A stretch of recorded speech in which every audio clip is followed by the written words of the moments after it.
हम सभी शिव को अपना गुरु मानते हैं और इसी बात को सुनाने और समझाने के प्रयोजन से यह कार्यक्रम आयोजित हुआ है। शिव गुरु हैं, शिव आदि गुरु हैं, शिव परम गुरु हैं।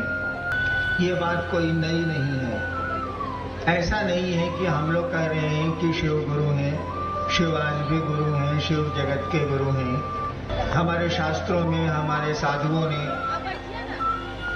इस देश के मनीषियों ने बहुत पहले से कह रखा है, लिख रखा है कि वो जो महादेव हैं, वो जो शिव हैं, वो गुरु हैं, गुरुओं के गुरु हैं।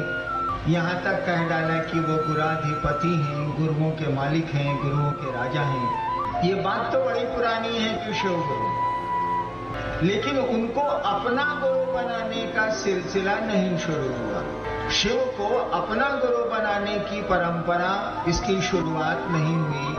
किताबों में कहीं न कहीं या कुछ जगहों पे हम लोगों को मिल जाता है कि लोगों ने शिव को अपना गुरु माना, बड़ी ख्याति भी प्राप्त की उन लोगों ने, किंतु दूसरों को प्रेरित नहीं किया, दूसरों को नहीं कहा कि उस शिव को वो अपना भी गुरु बना सकते। यानी शिव गुरु तो हैं, लेकिन उनकी शिष्यता शुरू नहीं हुई।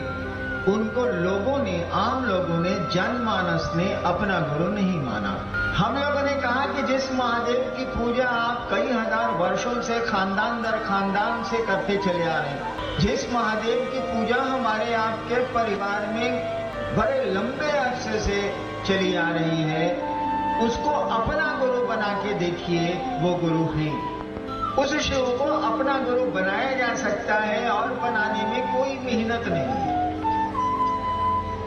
बनाने में कोई औपचारिकता भी नहीं है, कहीं कुछ नहीं। इसीलिए कि हमारा आपका मन संबंध बनाता है, शरीर नहीं बनाता, कपड़े नहीं बनाते, पैसे नहीं बनाते, गहना नहीं बनाता, आभूषण नहीं बनाते।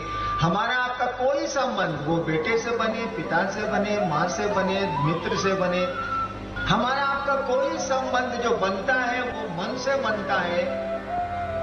गुरु से भी हमारा आपका संबंध, हमारा आपका मन ही बनाएगा।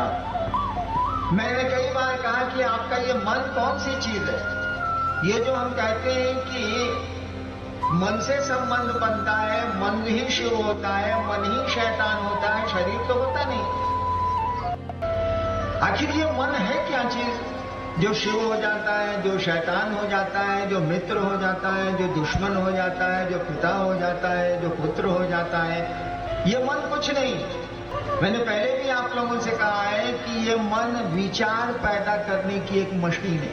हमारे आपके भीतर जो विचार पैदा होते हैं, जो सोच पैदा होती है, मन से पैदा होती है। मन विचार पैदा करने की एक अदृश्य मशीन है जो दिखती नहीं। कहने का अर्थ हुआ कि हमारा आपका विचार ही हमको आपको शिव बनाता है, हमारा आपका विचार ही हमको आपको शैतानियत में ले जाता है, शैतान बनाता है। हमारा आपका विचार ही हमको आपको किसी का मित्र बनाता है, किसी का पुत्र बनाता है, किसी का पिता बनाता है। और इसीलिए हम लोग कहते हैं कि आज मेरा मन नहीं है कि हम बाजार जाएं। इसका अर्थ हुआ कि आपका विचार नहीं है, आपकी सोच इस बात पर तैयार नहीं है कि आप बाजार जाइए। आप कहने को कह देते हैं कि आज आप, मेरा मन नहीं है, हम बाजार नहीं जाएंगे। तो मन शिव को गुरु मानेगा, मन ही कोई संबंध बनाता। मन विचार पैदा करने की एक मशीन है। तो यह विचार कि हे शिव आप मेरे गुरु हैं, यह विचार अगर मन में पैदा किया जाए, मन में पैदा हो ये विचार, तो शिष्यता की, उस शिव की शिष्यता की शुरुआत हो जाएगी। और विचार अगर ठहर गया तो शिष्यता भी हो जाएगी। अगर यह विचार की पड़ोसी से दोस्ती करेंगे, यह विचार पैदा हो जाए तो दोस्ती के कदम बढ़ते हैं। और यह विचार की दोस्ती रखनी है पड़ोसी से, यह विचार अगर खड़ा रह गया मन में, घनीभूत हो गया मन में, तो दोस्ती हो जाएगी। दुश्मनी का भी यही तरीका, दुश्मनी भी ऐसे ही होती, दोस्ती भी ऐसे ही होती। ठीक उसी तरह से अगर मन में ये विचार पैदा हो जाए इंसान के, आदमी के, कि हे शिव आप मेरे गुरु हैं, या सोच पैदा हो जाए, आदमी सोचे इस बात को कि हे शिव आप मेरे गुरु हैं, आप मुझ पर दया कर दीजिए, यह सोच अगर अस्थाई हो जाए, यानी सोच के फिर भूलिए नहीं आप, सोच के यानी इस सोच पर कायम रखिए, इस विचार पर अपने मन को अपने को खड़ा रखिए। धीरे धीरे आपका मन उस शिव को गुरु मानने लगेगा, मन शिव को गुरु समझने लगेगा, और जैसे जैसे आप गुरु समझेंगे आप शिष्य हो जाएंगे। जैसे जैसे किसी को मित्र समझिएगा आप में मित्रता का भाव पैदा होगा, जैसे जैसे किसी को दुश्मन समझिएगा समझते चले जाइएगा, वैसे वैसे दुश्मनी होती चली जाएगी। जैसे जैसे किसी को अपना समझिएगा अपना तो पैदा होता चला जाएगा। ठीक उसी तरह से जैसे जैसे शिव को गुरु समझेंगे हम आप, वैसे वैसे शिव की शिष्यता हमारे आप में पनपने लगेगी, अंकुरित होने लगेगी। अब गुरु पर निर्भर करेगा कि वो क्या करेंगे। कहा जाता है गुरु ज्ञान देते हैं, ये ज्ञान क्या चीज है? गुरु ज्ञान देते हैं कुछ नहीं है, ये गुरु समझ देते हैं। ज्ञान का मानी समझ। भगवान बुद्ध को सम्यक ज्ञान हुआ था बोध गया में बोधि वृक्ष के नीचे। इसका अर्थ क्या होगा? सम्यक ज्ञान हुआ था, सम्यक बोले पूरा, सम्यक ज्ञान हुआ था यानी पूरी की पूरी समझ आई।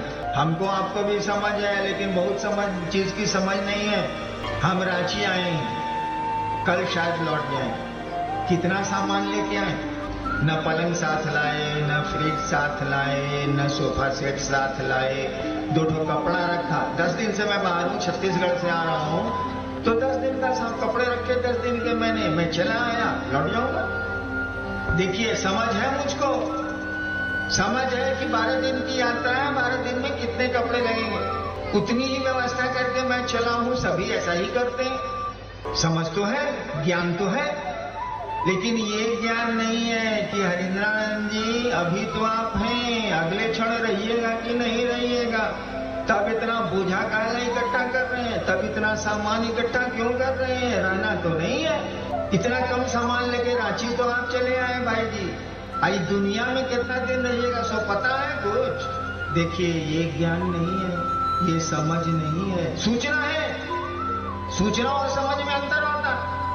सूचना है कि कोई कभी भी जा सकता, सांस आ रही है जा रही है, आ रही है जा रही है, नहीं आवे तब हमारी सांस आ रही है और जा रही है, ना कोई मशीन लगी है ना कुछ लगा है, आ रही है जा रही है, आ रही है जा रही है, आज जाके नहीं आवे तब क्या होगा? ये समझ नहीं है, मुझको भी नहीं है। कहा जाता है कि गुरु इसी समझ को देते हैं, और जैसे ये समझ हमको आपको आ जाएगी कि नारायण आए यहाँ, हम सभी छोटी छोटी यात्राओं में आए हैं इस धरती पर, हमारे पूर्वज गए, हमको भी जाना होगा। सूचना तो है, खबर तो है।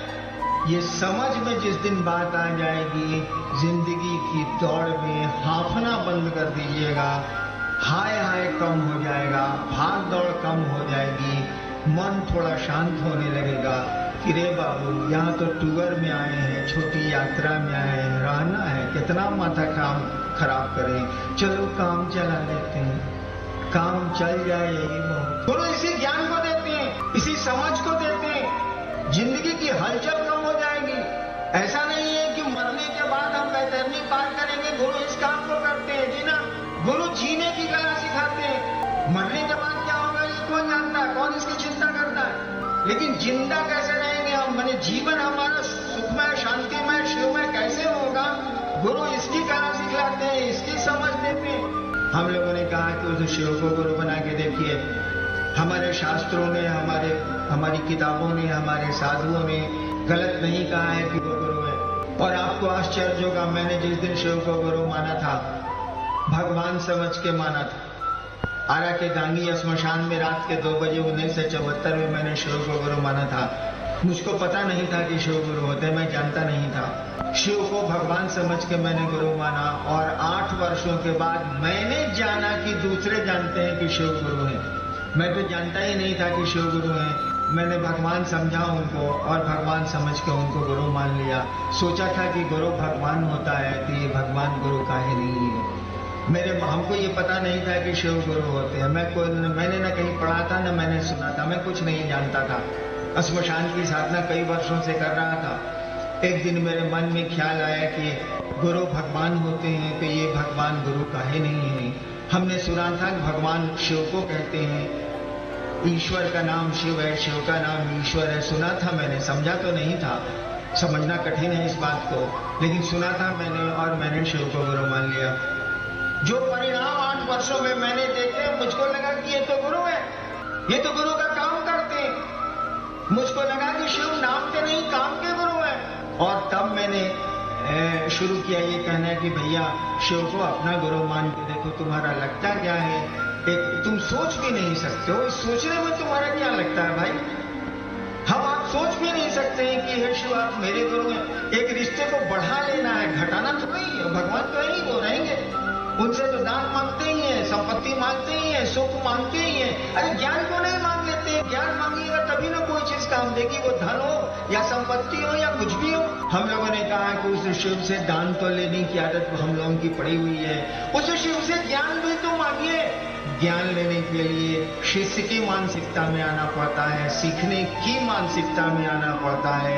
हम लोगों ने कहा उस शिव को जो आपका बाबा है, कहा जाता है ना चन्ना मामा सबके मामा शिव घर करके बाबा, हम लोगों ने कहा कि जो हमारा आपका सदियों से बाबा है उसको अपना गुरु भी बनाइए, रिश्ता प्लस करिए, रिश्ता बढ़ाइए और देखिए कि नतीजे क्या आते, देखिए कि परिणाम क्या आते। मैं तो पूरी नौकरी में रहा, 32 साल मैंने नौकरी की और आज करोड़ों शिव शिष्य हैं। मैं कहां कहां जाता हूं, आखिर इस विधा का कोई रिजल्ट तो है, तभी इतनी भीड़ है, तभी इतने लोग हैं, इतना जुड़ाव है। शिव गुरु होते हैं तो नतीजे आते हैं, ये तो लोगों की भीड़ बतला रही है कि नतीजे आते हैं। हम लोग कहां कहां जाते हैं, कितना जाएंगे, आदमी है हम लोग के सामर्थ्य की ताकत की एक सीमा है। लेकिन शिव गुरु है, वो जगत के गुरु है, इसीलिए जगत का कोई आदमी, वो किसी जाति का हो, किसी धर्म का हो, किसी जगह का हो, किसी तरह का हो, अमीर हो गरीब हो, जो भी हो, उसको ये अधिकार है, उसको ये हक है कि उस जगत गुरु को वो अपना गुरु बना सके, क्योंकि वो जगत का गुरु है।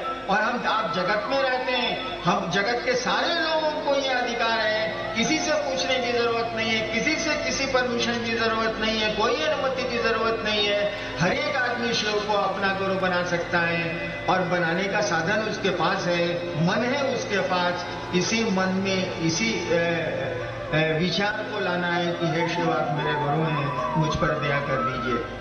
ये पूरा आयोजन बस इसी के लिए हुआ है कि हम आप शिव को अपना गुरु बनाएं। विद्यालय तो है, हम आप पढ़ते ही नहीं तो परिणाम कहां से आएंगे? स्कूल तो है, बच्चे स्कूल में नहीं जाएंगे तो बच्चे पढ़ेंगे कैसे? ज्ञान तो उनको नहीं मिलेगा, शैक्षणिक ज्ञान तो नहीं मिलेगा। ठीक उसी तरह से शिव गुरु है, जगत के गुरु है। बहुत लोग कहते हैं जगत के गुरु है, हम माने क्यों? मेरे पिता ने शिव को गुरु नहीं माना, बोले कि तुम्हारे पैदा होने के पहले से जानते हैं शिव गुरु है, तो तुम्हारे कहने से हम मान लें, हमका मत माना। तो नहीं मानिएगा, स्कूल है, जानिएगा, पढ़िएगा नहीं तो वो ज्ञान स्कूलों में जो मिलता है आपको कैसे मिलेगा? शिव तो गुरु है, जब तक उनको अपना गुरु नहीं बनाइएगा तब तक तो कोई एक्शन रिएक्शन या कोई उसके परिणाम हमको आपको नहीं पता चलेंगे। हम लोगों ने कहा उस शिव को अपना गुरु बनाओ।